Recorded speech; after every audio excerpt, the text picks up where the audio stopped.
आज के फंडे के विनिंग सीरीज 89 में मिलते हैं फर्स्ट क्वेश्चन के साथ। The fields medal of mathematics 1 given by Sweden central bank, 2 awarded every 4 years for 2, 3 or 4 mathematicians, 3 the recipients shall be under the age of 40 years। 3 options दिए हैं, आपको करेक्ट कोड चूज कर लेना है। Click करूं? Okay, चलो match करो answer. Answer is C 2 and 3, 2 and 3। Sweden central bank नहीं देती दोस्तों, it's given by International Mathematical Union. ये कौन देता है? International Mathematical Union. ये कहाँ पे स्थित है? तो ये है दोस्तों बर्लिन में, बर्लिन जर्मनी, यहाँ पे स्थित है। और ये हर 4 साल बाद कहाँ देती है? ये इंटरनेशनल मैथमेटिकल यूनियन, जब ये मैथमेटिकल इंटरनेशनल मैथमेटिकल कांग्रेस जब होता है, हर 4 साल में एक बार होता है, हर 4 साल में इंटरनेशनल मैथमेटिकल कांग्रेस जो हर 4 साल में होता है, तब इंटरनेशनल मैथमेटिकल यूनियन जो है ये पुरस्कार फील्ड मेडल देती है। अब ये फील्ड मेडल जो है it's equivalent to Nobel, equivalent to Nobel prize है ना, it's equivalent to Nobel prize. Actually it was honoured है ना, this award is honoured to the Canadian mathematician. एक कनाडा का है, कनाडा के मैथमेटिशियंस है ना, कनाडा के जो मैथमेटिशियन है जॉन चार्ल्स फील्ड्स है ना, इनके नाम पर दिया जाता है। ठीक है, चलो देख लेते न्यूज में क्या है। भाई न्यूज ऐसे है, woman mathematicians from Ukraine wins Fields medal. Viazovska जो है, मरीना वाइजोव्स्का यूक्रेन से, उनको अवार्ड मिला है for her work on densest packing of identical spheres in 8 dimensions.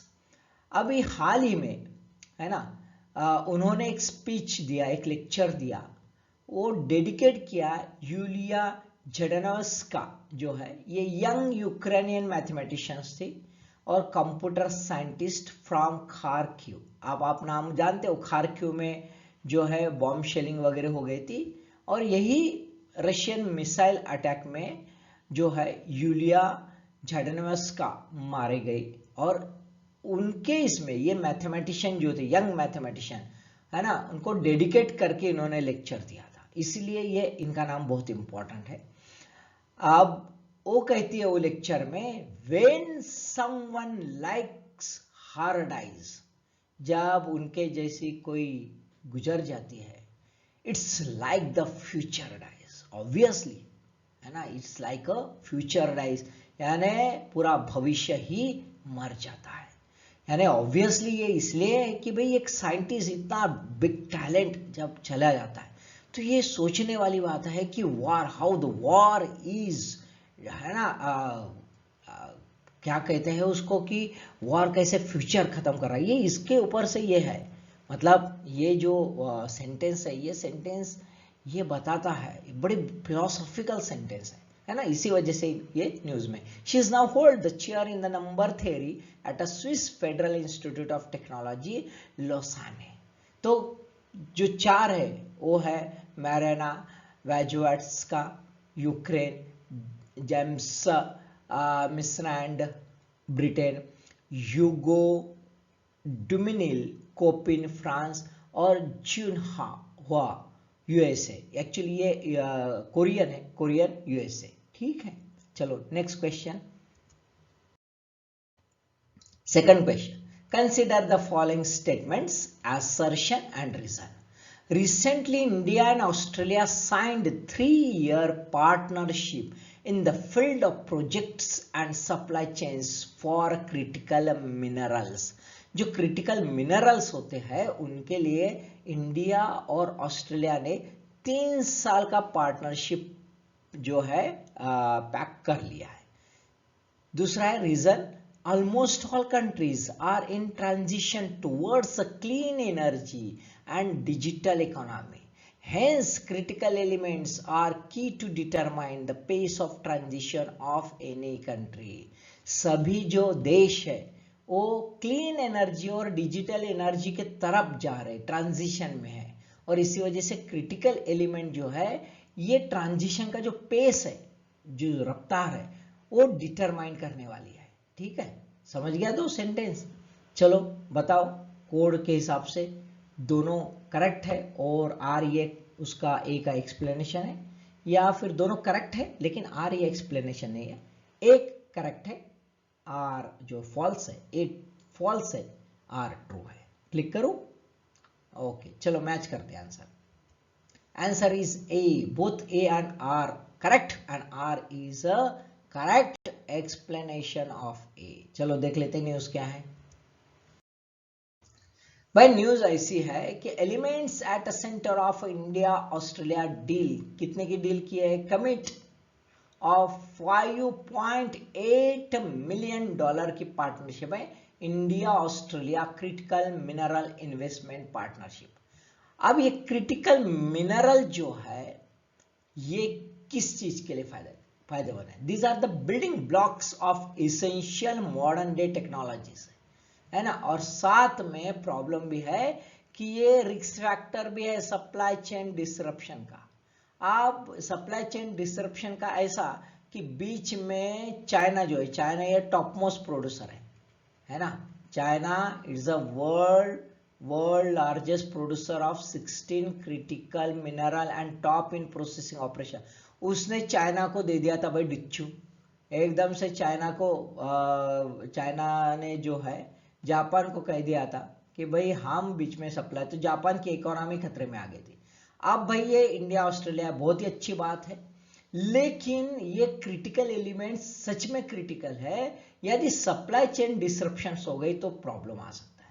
कौन से क्रिटिकल मिनरल्स है? Graphite, lithium, cobalt, nickel, silicon, ये ईवी बैटरीज है, मैग्नेट्स है, कंप्यूटर चिप्स, सोलर पैनल, ये फ्यूचर टेक्नोलॉजीज जो इंस्ट्रूमेंट है उसमें लगते हैं। स्पेस, एरोस्पेस, कम्युनिकेशन, डिफेंस, ये फ्रंटियर अभी फील्ड्स है, यहाँ पे ये सब काम आते हैं, है ना। अब ये rare availability, supply, actually supply risk का खास बात है, सप्लाई रिस्क के तरफ ध्यान दे। पहला प्रॉब्लम है रेयर अवेलेबिलिटी, इसलिए रेयर मिनरल्स भी कहा जाता है। ग्रोइंग डिमांड कंटिन्यूस बन रही है बिकॉज ट्रांजिशन फेज में। और तीसरा है complex processing value chain, complex processing value chain में है। और साथ में यदि चाइना जैसे ऐसे कुछ हो गया, अब ऑस्ट्रेलिया के साथ पैकिंग कर ली और ऑस्ट्रेलिया ने बोल दिया कि नहीं देता तो आई अपन। फिलहाल में चलो अच्छी बात है, ज्वाइंट वेंचर कर दिया है काबिल, है ना। खनिज विदेश इंडिया लिमिटेड, इंडिया के है। ये 3 PSUs है, 3 PSUs के उसका एक ज्वाइंट वेंचर है। और इसका काम है कि कंसिस्टेंट जो सप्लाई है क्रिटिकल और स्ट्रेटेजिक मिनरल का, वो इंडियन डोमेस्टिक मार्केट में होता रहे। तो फिलहाल में काबिल जो है इसका काम भाई सिर्फ इंपोर्ट करना है, ऐसा रख दिया है। हमारे यहाँ पे अभी एक्सप्लोरेशन करने की सख्त जरूरत है, नहीं तो जापान जैसे हाल अपने हो सकते हैं। जापान तो खैर उसकी इकोनॉमी बहुत डाइवर्सिफाइड है और बहुत ही पावरफुल है। हमारे यहाँ पे ऐसा हो गया तो क्या हो जाएगा, ठीक है। Third question, which is or are the main reasons of falling of procurement of wheat by the government? Government जो प्रोक्यूरमेंट कर रहा है, खरीद रहा है, वो प्रोक्यूरमेंट क्यों गिर गया, खरीदना क्यों कम हो गया, उसका मेन रीजन बताइए, है ना। 1, लोअर प्रोडक्शन ही कम हो गया। दूसरा, second, higher market sale prices than the minimum support prices. Market price support, minimum support price से, यानी जो गवर्नमेंट वायदा करते कि मैं खरीदूंगा, वो उससे ज्यादा हो गया। 3, changing food baskets of the people of India, लोगों का खान पान ही बदल गया है। तो करेक्ट कोड आपके लिए चूज किया, ओके चलो मैं क्लिक कर रहा हूं, मैच करो answer. Answer is C 1 and 2, 1 and 2। ये नहीं भाई, लोगों के जो है टेस्ट बदल गया ऐसा नहीं है भाई। इंडिया में बहुत सारे लोग गरीब रहते हैं भाई। अब प्रोक्यूरमेंट ऑफ वीट जो है ये क्या गरीबों के टेस्ट बड के ऊपर है क्या? नहीं। तो लोअर प्रोडक्शन और higher market sale prices than the minimum, अच्छी बात है। हाइयर मार्केट सेल प्राइजेस ये है तो बहुत ही अच्छी बात है ना। यानी वीट प्रोडक्शन जो है मतलब जो प्रोड्यूसर्स है फार्मर्स उनको लॉस नहीं होने वाला है। लेकिन क्या मांझ रहा है, यानी कम हो गया तो क्या इश्यू होगा? चलो देख लेते हैं न्यूज में। भाई न्यूज ऐसा है, wheat less wheat on a state split, है ना। लोग जो है स्टेट के हाथ में कम खाद्य आ गया है, कम वीट आ गया है। गुजरात और यूपी जो है उन्होंने डिमांड की है, दोनों बीजेपी रूल्ड स्टेट है, और देखो दोनों ने डिमांड की है कि भाई जो वीट है ज्यादा चाहिए in place of rice. Rice हमारे यहाँ पे राइस खाने वाले लोग नहीं है, वीट खाने वाले लोग है पहले से, और जो हमारा कम कर दिया गया है वीट वो वापस दे दीजिए, है ना। ओरिजिनल एलोकेशन जो है वही दे दीजिए। अब ये किसके तहत आता है? It's comes under the national food security act NFSA 2013। अब ये NFSA के तहत जो एलोकेशन आता है वो डाउनग्रेड कर दिया गया है 10 स्टेट्स में। अब कवर कितना करता है NFSA ये 67.21% ऑफ इंडिया, बाप रे जबरदस्त पॉपुलेशन कवर करता है। उसमें से 75% रूरल और 50% अर्बन एरिया। तो ऑब्वियसली इसका जो कोटा है ना, वो बहुत ही मायने रखता है। अब वीट स्टॉक जो है सेंट्रल पूल से पिछले 14 साल में सबसे कम हो गया है, ये सिर्फ 311.42 लाख टन हो गया है। अब फूड चेन यदि फूड ग्रेन स्टॉक नॉर्म्स यदि देखे जाए FCI का, तो हमारे पास कम से कम 275.80 लाख टन ये हर साल 1 जुलाई के तहत हर साल रहना चाहिए। अब ये इतना कम है, और यदि स्टेट को देंगे तो भाई ये जो बफर स्टॉक जिसको कहते हैं, है ना, वो इतना कैसे रह सकता है? बड़ा मुश्किल हो जाएगा। गवर्नमेंट ने वीट एक्सपोर्ट बहुत ज़्यादा हो रहा था, और इसी वजह से हाल ही में 13 मई 2022 को वीट के ऊपर जो है एक्सपोर्ट के ऊपर बैन लगा दिया गया।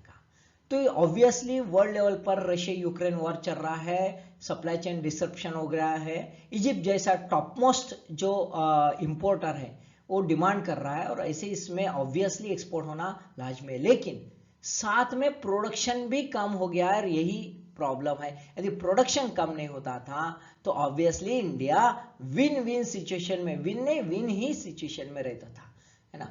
तो इधर देखो जो रेट है फिलहाल में जो NFSA के हाल से होता है, वो राइस के लिए ₹3, वीट के लिए ₹2, कोर्स ग्रेन के लिए ₹1 पर kg ये रेट है।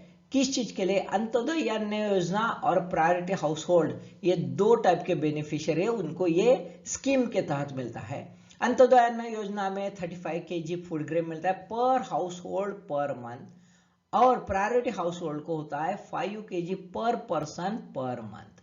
ठीक है, ये दोनों के नॉर्म्स ध्यान में रखिए। यहाँ पे 5 kg पर person per month priority house hold, और अंत्योदय अन्न योजना 35 kg सभी फैमिली पर हाउस होल्ड पर मंथ। ठीक है। Fourth question, which of the following activities is or are considered as a tax evasion? है ना, निम्नलिखित कौन सी ऐसी एक्टिविटीज है, कौन सा ऐसा कार्य है जिसको हम कर की चोरी कहते हैं, टैक्स इवेजन, कर चोरी। 1. Declaring less income in the tax assessment, tax का जो असेसमेंट होता है, आकलन होता है ना, उसमें ही इनकम कम दिखा दिया है। दूसरा 2. Overstating deductions in the balance sheet of the firm, एक जो कंपनी होती है उसका जो अकाउंट होता है बैलेंस शीट, उसमें ज्यादा के डिडक्शंस दिखा दिए। 3. Showing loss in the income tax return, income tax return में लॉस दिखाया है ना, लॉस जो होता है वो शो कर दिया गया है इनकम टैक्स रिटर्न के इसमें। ठीक है। यूज द करेक्ट कोड, 3 दिए हैं, क्लिक कीजिए। चलो मैं क्लिक कर रहा हूं, मैच करो। Answer is B, 1 and 2 only, 1 and 2 only. Come income दिखा दिया है, असेसमेंट नहीं, है ना, जानबूझ के। तो ये जानबूझ के, इनकम तो है 100 रुपया भाई, है ना, अब जितनी इनकम है उतनी दिखाना चाहिए, तो ये गलत कर दिया, तो ये चोरी हो गई। दूसरा, ओवर स्टेटिंग डिडक्शंस, मतलब डिडक्शंस 50 रुपए के हैं और 50 रुपए के डिडक्शन ने 100 रुपए के दिया। क्या फायदा होता है, क्योंकि डिडक्शन जो है वो माइनस हो जाते हैं फाइनल असेसमेंट में, तो उतना इनकम टैक्स बच जाता है। दूसरा, showing loss in the income tax return, income tax return में लॉस शो किया है, तो भाई लॉस तो शो करना है ना, लॉस जो है, क्योंकि एक फर्म होता है, एक फर्म में प्रॉफिट और लॉस होता है, लॉस माइनस करना है। इसने ऐसा बोला है क्या कि वो ज्यादा का लॉस दिखा दिया है? नहीं, लॉस दिखा दिया, सिंपल सा सेंटेंस है, गूगली क्यों सेंटेंस है, ठीक है। तो ध्यान में रखो, लॉस दिखा सकते हैं, प्रॉफिट दिखा सकते हैं, डिडक्शंस भी दिखा सकते हैं, लेकिन ज्यादा के नहीं, इनकम कम नहीं, लॉस ज्यादा का नहीं, प्रॉफिट कम नहीं। ध्यान में आए? चलो देख लेते हैं क्या है भाई। ये छुपन छुपाई चल रही है ना, देखो छुपा रहे हो। डोलो 650 मेकर्स प्रीमाइसेस सर्च और tax evasion. Tax evasion actually देखा जाए तो इलीगल एक्टिविटी है। अब ये डोलो 650 टैबलेट जो है, गोलियां बनाने वाला जो है फार्मा कंपनी, उसने छुपन छुपाई कर ली, तो इसलिए वहां पे धाड़े गिर गई है। एसोसिएटेड विद द इनफॉर्मल और ग्रे इकोनॉमी, ये टैक्स इवेजन इनफॉर्मल और ग्रे इकोनॉमी से रिलेटेड है। यहाँ पे डिलिबरेट मिस रिप्रेजेंटेशन किया जाता है टैक्स पेयर के जितने भी है activities, profit loss, liabilities, assets, है ना, लायबिलिटीज है, एसेट्स है ना, सब जो होते हैं ये डिडक्शंस गलत बता दिए जाते हैं, ज्यादा के बता दिए जाते हैं। साथ में कोई अथॉरिटीज जो होती है इनकम टैक्स, उसको घूस खिलाई जाती है। पहले तो ऑफलाइन था तो ये सब धंधे थे, अभी ऑनलाइन में थोड़ा मुश्किल हो गया है ना, ये सब धंधे करना in the sales tax evasion. लेकिन खास बात है, it's differ from a tax avoidance, है ना। टैक्स चोरना और टैक्स डाइवर्ट करना, अवॉइड करना, टालना, ये दोनों अलग बात है। टैक्स अवॉइडेंस जो होता है it's not actually illegal activities. अब क्या कहते हैं कि टैक्सेशन के अलग अलग क्लॉजेस होते हैं और सीए काफी धुरंधर होता है, वो जो है टैक्स के क्लॉजेस का प्रॉपर यूज करके टैक्स अवॉइड करने की कोशिश करता है, उसको टैक्स अवॉइडेंस करते, और दिखाना ही नहीं, ये टैक्स की चोरी हो गई, है ना। लेकिन दोनों को जो है फॉर्म ऑफ नॉन कंप्लायंस में कंसीडर किया जाता है ना, और टैक्स सिस्टम को सबवर्ट करने के लिए ये दे। लेकिन यदि टैक्स रैशनलाइज हो गए, टैक्स के क्लॉजेस, टैक्स के जो ये है एक्ट है, उसका रैशनलाइजेशन हो गया, तो टैक्स अवॉइडेंस अपने आप कम हो सकता है, टैक्स इवेजन भी कम हो सकता है। Last question, in which city union government organised the summit on higher education 2022, है ना। हायर एजुकेशन 2022 का समिट, परिषद जो है, वो कहाँ पे ऑर्गेनाइज की थी यूनियन गवर्नमेंट ने? ए वाराणसी, बी लखनऊ, सी बेंगलुरु, डी गांधीनगर। क्लिक करें, सिंगल लाइन क्वेश्चन। ओके, चलो मैच करो आंसर।